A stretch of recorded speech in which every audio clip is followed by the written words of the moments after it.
This is the Roborock Saros 10R Robot Vacuum and Mop, and after 6 months of real everyday use at home, I have a lot to say about what it does brilliantly and where it annoyed me. Key features you should know about right away. It's only 3.14 inches tall, it has 22,000 PE suction, a self-emptying and self-washing dock, dual spinning mops with hot water wash and warm air dry, a brush system designed to avoid hair tangles, an extending side brush and mop for corners and edges, and a unique wheel and chassis setup that can lift and climb thresholds up to 4 centimeters. In my opinion, that combination is why it stands out. The low height is the headliner. Because there's no big LiDAR puck on top, it actually gets under my low sofa and bed, spots most vacuums just miss. I didn't realize how dusty those areas were until the Saros 10R started sliding in there on day one. From my experience, that alone has made my weekly cleaning feel more complete. The navigation package, called StarSight Autonomous System 2.0, mixes solid-state LiDAR, 3D time-of-flight depth sensors, and an RGB camera. Quick explainer if you're new. LiDAR measures distance with light, TOF helps it understand depth, and the camera recognizes objects. On paper, that sounds like a perfect trio. In my home, it's been smart about furniture, table legs, and general layout. It builds a clean map fast, and it's good at threading through chair legs without bumping. However, obstacle avoidance with small, flexible clutter has been hit or miss. During my first month, it tangled a couple times on phone charging cables and once on a sock half tucked under a nightstand. Switching the app setting from the default less collision to sensitive helped a lot. It became more cautious around cords and spent less time wrestling with junk on the floor. It's still not flawless.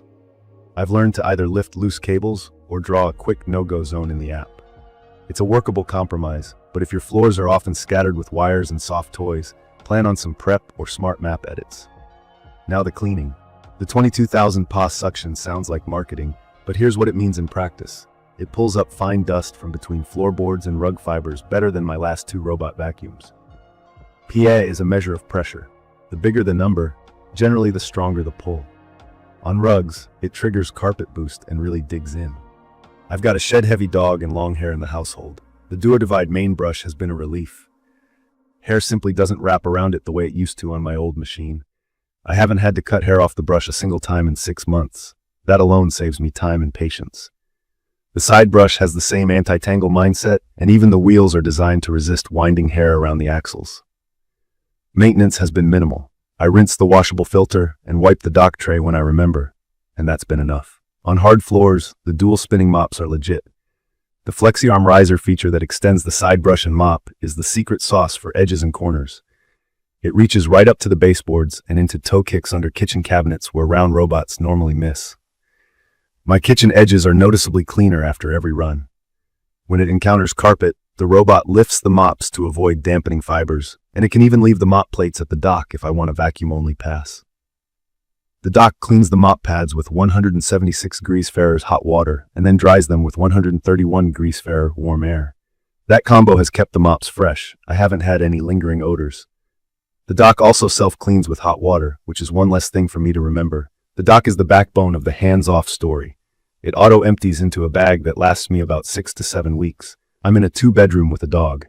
It refills the robot's small onboard water tank and dispenses detergent from a cartridge. It recharges quickly, about 2.5 hours. There's a flip side. The robot's onboard dustbin, 270 milliliters, and water tank, 69 milliliters, are small, so it returns to the dock more often during big jobs. That doesn't bother me since I schedule it when I'm working, but it does stretch the total runtime for whole home cleanse. I also have to mention the glossy front of the dock. It looks sleek, but it's a fingerprint magnet. I wipe it down more often than I expected. Form over function there. As for mobility, the AdaptiLift Chassis is fun to watch. It lifts and angles itself to hop thresholds that used to stop my older bots. My bathroom and entryway transitions measure just under 4 centimeters, and it clears them without scraping. It has no trouble with U-shaped furniture legs either. When it docks to recharge or rest, it lifts the brushes to avoid leaving dust rings, which is a smart touch that keeps the floor clean around the base. Battery life has been solid. The spec says up to 180 minutes, and in my space that holds up unless I crank suction to max and do a deep style pass on carpets. It will auto top up and resume if needed, so I rarely think about battery at all. Noise levels are much better than I'm used to. Vacuuming is muted and mopping is almost whisper quiet. The auto empty burst is short and not obnoxious. The app is excellent. I can build multi-level maps, name rooms, draw virtual walls, and set no-go and no-mop zones. I can schedule specific rooms on certain days, raise suction in the kitchen, lower water in the hallway, and save profiles. There's a smart planning mode that lets it choose settings by room type, and that's been accurate enough that I mostly let it decide. I also use the app to change obstacle sensitivity, which made a noticeable difference. Smart integrations work as expected. It supports Alexa, Google, and Siri shortcuts, and Hello Rocky voice control is handy for quick commands without pulling out my phone. One note, it only works on 2.4 GHz Wi-Fi. My router is dual band, but I still had to make sure the 2.4 GHz SSID was visible during setup. Once connected, it's been stable. The built-in RGB camera can be used for two-way chat and a pet search. I've used it to check on my dog a couple times when I'm out. It's not my main security cam, but it's a fun extra. There are some quirks. Sometimes the route back to the dock isn't the shortest path.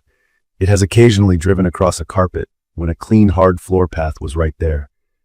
It doesn't happen every day, but I notice it. Mapping is quick, but it can spend extra time navigating dense chair legs if I don't tuck them in. Also, the dock is big, so plan your placement. It needs some clearance on the sides for the ramps, and you'll want it close to an outlet. It's perfect for homes with low furniture and mixed flooring. If your biggest pain points are dust under couches, hair tangles, and dirty baseboard edges, this machine addresses those directly. The anti-tangle design is the real deal, and the edge mopping is the best I've tried so far.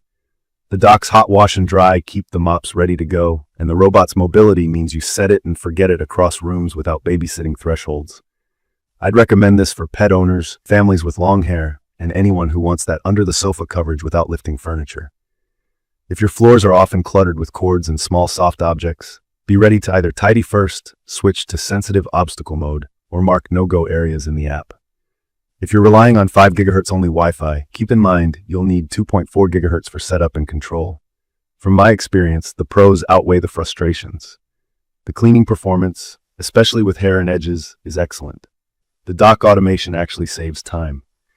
The quiet operation makes it easy to run while I'm home. The trade-off is that its object avoidance with cables can lag behind its otherwise high-end hardware. In my opinion, that's a software tuning issue that has already improved once I changed settings, and I hope future updates push it further. In conclusion, I'm keeping it as my daily driver. The ultra-slim body accesses spots I've wanted cleaned for years. The anti-tangle system has eliminated a chore I used to dread, and the edge results make my kitchen look freshly detailed after every pass. It's not perfect, but it's dependable, powerful, and easy to live with. If you value real cleaning under low furniture and a hands-off dock experience, this fits the bill. Check the comments of this video for a link to see the current pricing of the Roborock Saros 10R Robot Vacuum and Mop. Thank you for watching.